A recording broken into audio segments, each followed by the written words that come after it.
All right, this is a quick review of this book, going through some of it.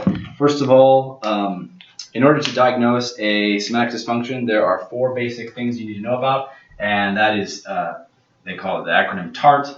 It's tissue texture changes, asymmetry, restriction, and tenderness. And so anytime that you're writing down a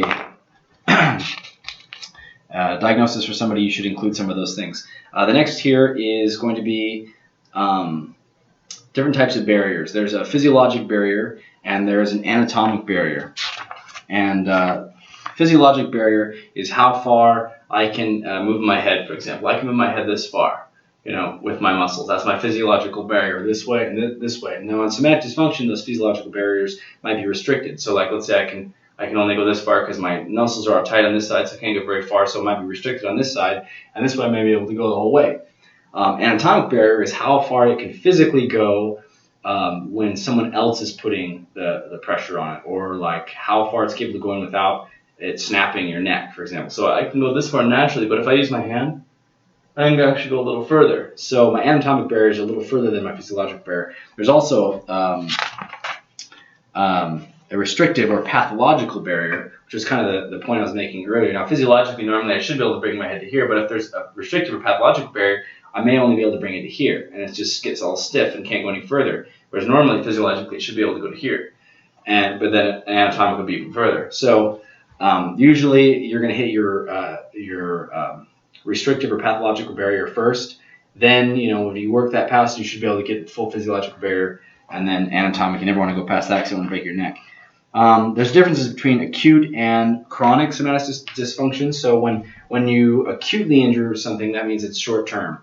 It was like a short, injury. I just sprained my ankle. That'd be an acute injury, and you can actually tell by some signs and symptoms or some observation whether something is an acute injury or whether it is a chronic injury.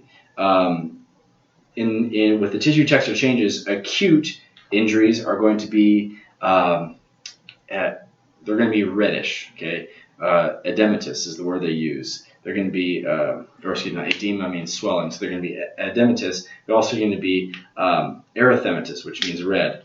Boggy is another word they use for it, where you kind of feel it, kind of the tissue just kind of feels like it's got a lot of fluid in it, and it's going to have more moisture. It might be kind of like a little bit sweaty. And the muscles may be really hypertonic as well. So if you feel past the tissue, feel down to the muscles, you'll feel, wow, and the muscles in the area are all really, really hard. Whereas in chronic, with tissue texture changes, you're going to find that there isn't going to be any swelling or edema. No, it's not going to be edematous. You shouldn't have any erythema. So there's no redness.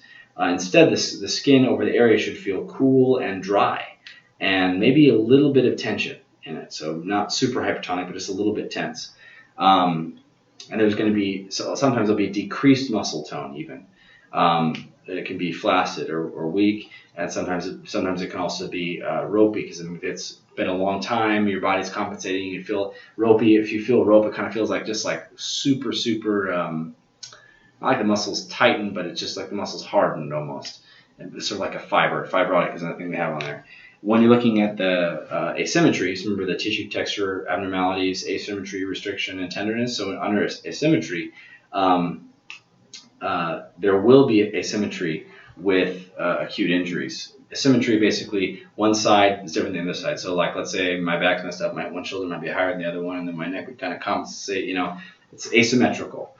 And then also in chronic, you're going to see not only asymmetry, but you're going to see that it's compensated. So, for example, if I injured my leg, and so now I'm kind of like this, one of my legs is lower than the other one, my back kind of like, in order to get upright, kind of like this, and then my head's got up, just properly, so I'm like this, So my body's kind of compensated for the asymmetry, whereas in acute, your body may not have had time to compensate yet. Restriction, remember, tissue texture abnormalities, asymmetry, restriction, the R and TART. In acute injuries, it's going to be present, and it's going to be painful with movement. So yeah, it will be restricted. So let's say I just hurt my arm, it hurts hurts to movement, it's restricted, I can't extend it all the way maybe, and it hurts to move it. Whereas with chronic, there also may be some restriction, but there may not be any pain at all, or the pain may be really slight in a chronic injury. As far as tenderness, remember the tissue texture abnormality, asymmetry, restriction, and tenderness. With tenderness in acute injury, it should be a sharp pain, really severe pain typically with acute injuries or acute somatic dysfunction. Whereas with chronic somatic dysfunctions, it can be more a dull kind of pain and achy and sort of burning a little bit, like it's something that's been lasting a long time. Next here is the concept of Riots Laws. So Riots Laws, there's 3 of them. Law 1 can be summarized as saying side bending precedes rotation. Side bending and rotation occur in opposite planes. And I'll cover that